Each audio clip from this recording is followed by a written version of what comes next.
Hey y'all, welcome to this week's show. We are continuing our series of medicinal plants you can grow in your garden that are also good edible plants. We've been talking about a lot of the culinary herbs and spices that have medicinal uses.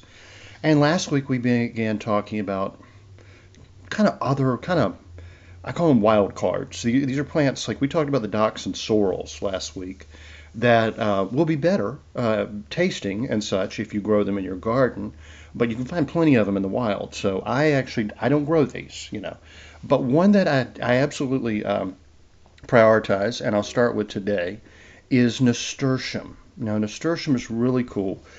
Um, you may just know this as an ornamental flower. You will see this growing probably any garden center. Most people who grow flower gardens, any kind of ornamental garden beds, like to have nasturtiums. What most people don't know is it's medicinal and edible. In fact, I love nasturtiums. All right, medicinally, nasturtium is antimicrobial, antiviral, and high in vitamin C. So here we are, we're going back into cold and flu and COVID season and RSV and all this. And here's one you can grow in flower pots in your window this time of year. You can grow it all in your garden next year. And it's particularly useful for colds, flus, respiratory illnesses, and urinary tract infections. You can use nasturtium as a poultice on a wound to help combat infections and help the wound heal. This is what I would call an essential survival plant because it's also really good food. The flowers and leaves are edible and very tasty as salad greens. They have a peppery taste. When Europeans first discovered this plant, they found the flavor so similar to watercress, which led to the name. Nasturtium was actually an old term for watercress. Now, if you've ever had a watercress sandwich, you know it's got that peppery, like radish or mustardy green, kind of horseradishy type flavor. Cooked, much more mild. But what I really love, and this is, if you want to impress somebody, I don't know, maybe you're going to be cooking for a family event, or you want to just really impress your date or your wife or husband or whatever, right? Um, and especially if someone's like not really a salad eater, right? But you want to just throw out a few things from your garden and just really impress them. Nasturtium flowers are really pretty.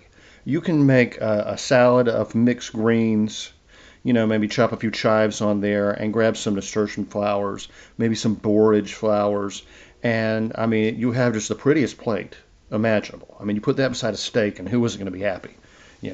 Little blue cheese dressing on there, and yeah, that's my kind of. That's really the way I eat.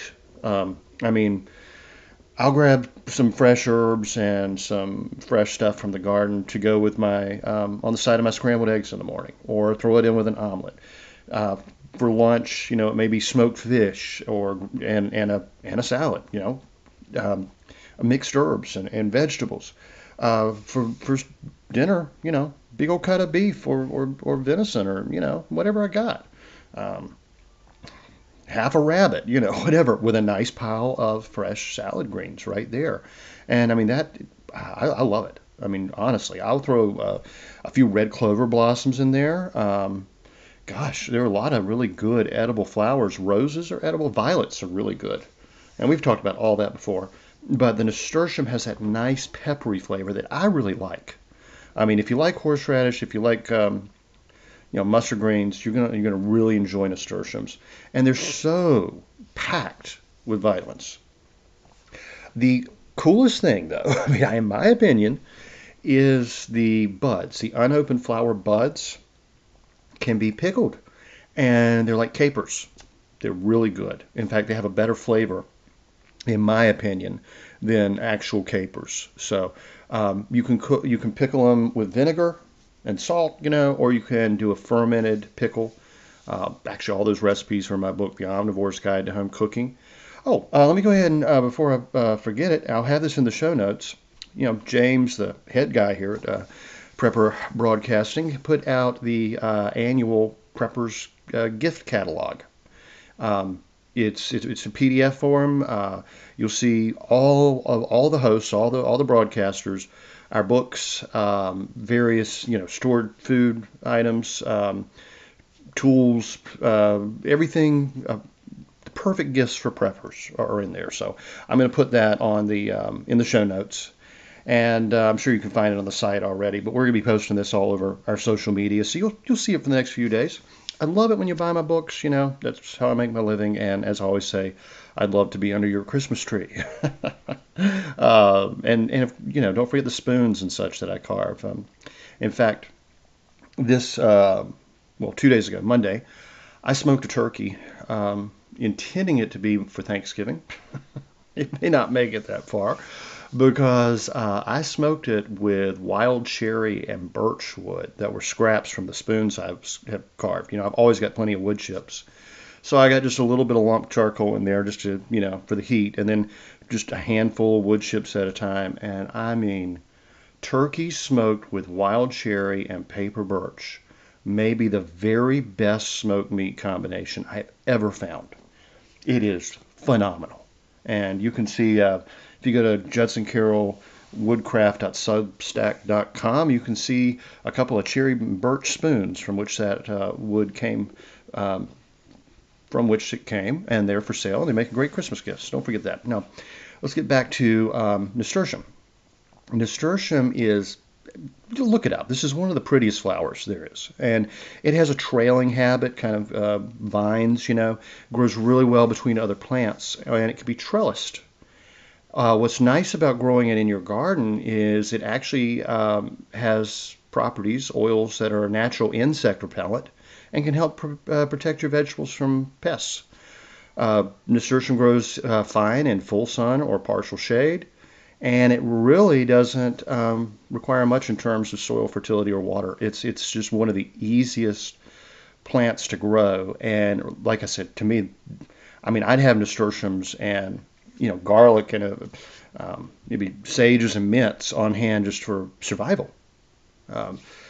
So another one that is really interesting that also has really good insect repellent properties is chrysanthemum. Now, there's several varieties of chrysanthemum. You probably know these as just potted fall flowers, right? Some are edible. I don't know if all of them are edible. I know the Japanese actually grow, it's called shungiku, I think. It is a specific chrysanthemum bred to be a garden vegetable. The flowers, as far as I know, again, and I haven't been able to research all of them, all chrysanthemum flowers make a good medicinal tea. The property of this plant, it has an insecticidal property due to a compound called pyrethrum. Now, pyrethrum is something, well, you can't buy it over the counter in its chemical form. It's prescription only. But you can make tinctures of chrysanthemum. You can have your own pyrethrum. Now, it's not going to be as strong as the pharmaceutical grade, but this is the best thing. For any kind of infestation, like pyrethrum is used in it is one of the compounds in that stuff for head lice. If you've ever had a kid that has the head lice and you have to put the stuff on there, so it is available over the counter, just not by itself, not in that like full prescription strength. All chrysanthemum is good to grow in the garden because it helps keep out the insects that will damage your vegetables and such. So apparently, chrysanthemum was introduced to Japan from Europe. And like I said, instead of viewing it as merely an ornamental flower or a medicinal herb, they turned it into a nice garden vegetable, and it is quite tasty. I really like it. It's a salad green or a pot herb, just like the nasturtiums. Very well worth growing, especially because it's a cool season vegetable, and it can be harvested in the time of year when most of the rest of your garden isn't even coming in yet. Medicinally, it's a bitter tonic herb, and it's very good for digestion and the liver. Now, I think I'll give you one more. I actually just did a a large podcast on this one, I think 2 weeks ago, my Southern Appalachian Herbs podcast. So I'm not going to cover a ton about it right now because you can pull that up and you can get a good, half hour, 45 minutes on this plant specifically. And it's lamb's quarters and amaranth.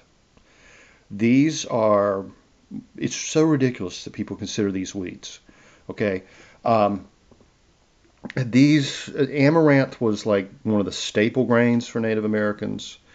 To the point that when the Spanish were trying to take over, colonize, and quell, subdue parts of Mexico, they outlawed the growing of it to make the natives there dependent on Spain for grain.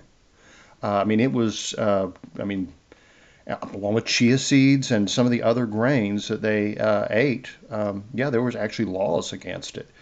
Uh, Lamb's quarters are just like everywhere. I mean, they probably grow just about everywhere in the world. They're the Chinopodium family. You might know it as goosefoot. You might know it as various names. It's a very mild green. It tastes like spinach. In fact, one of the fellows I've communicated before, he's a market gardener. He takes his produce to the farmer's market. And lamb's quarters grows fine in the heat when the spinach is already over, right? He sells lamb's quarters as wild spinach, and people actually prefer it and will like really line up and buy all he can sell.